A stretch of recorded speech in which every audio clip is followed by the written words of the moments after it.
Fairness and competitiveness are two essentials for Idaho's tax system. This is why I support the legislature's vote to repeal the sales tax on groceries. HB 67 will lower the tax burden for all Idahoans while greatly improving border community business. In a statement titled, Lieutenant Governor Little urges Governor to sign the grocery tax repeal. Lieutenant Governor Brad Little joining us in studio.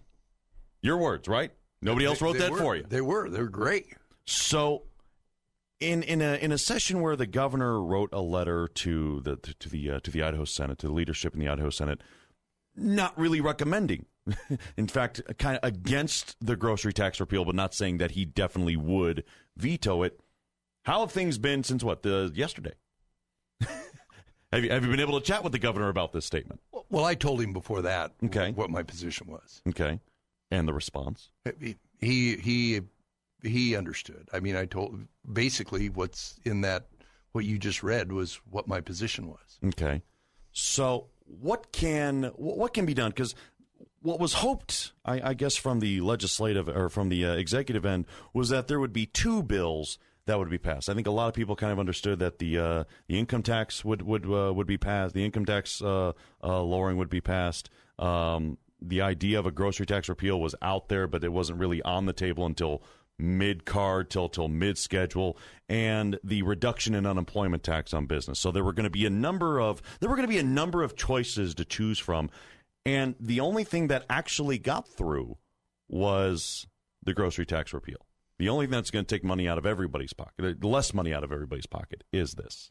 That's how it turned out. That's how it turned out, and which doesn't bode well for tax policy that we do on the last day, the last bill. Mm-hmm. It was what we call inside the Capitol radiator capping, where the House sent over a bill and we picked the radiator cap off and drove a whole new bill under it. Okay. And that's what that was, because that was an income tax bill that they did the sales tax on groceries. So he has until what? He has until next week to sign this. How many communications, how many discussions will you have with him on this?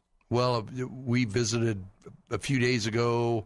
We visited today.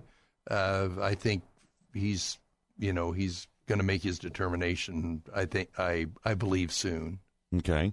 So, and as far as this goes, people are skeptical. You want that you are running for the office of the governor. Is this politicking? No. Okay. No, I've always that good tax policy should be fair, simple, predictable, and competitive.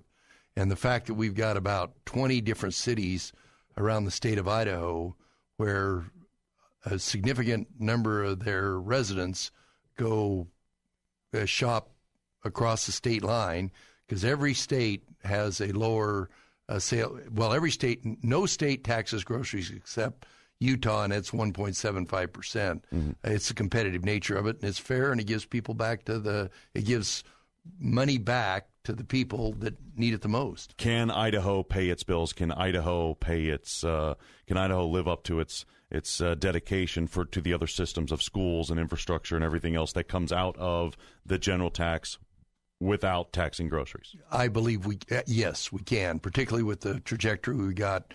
We're the fastest growing state in jobs. We're one of the top 5 growing state in income.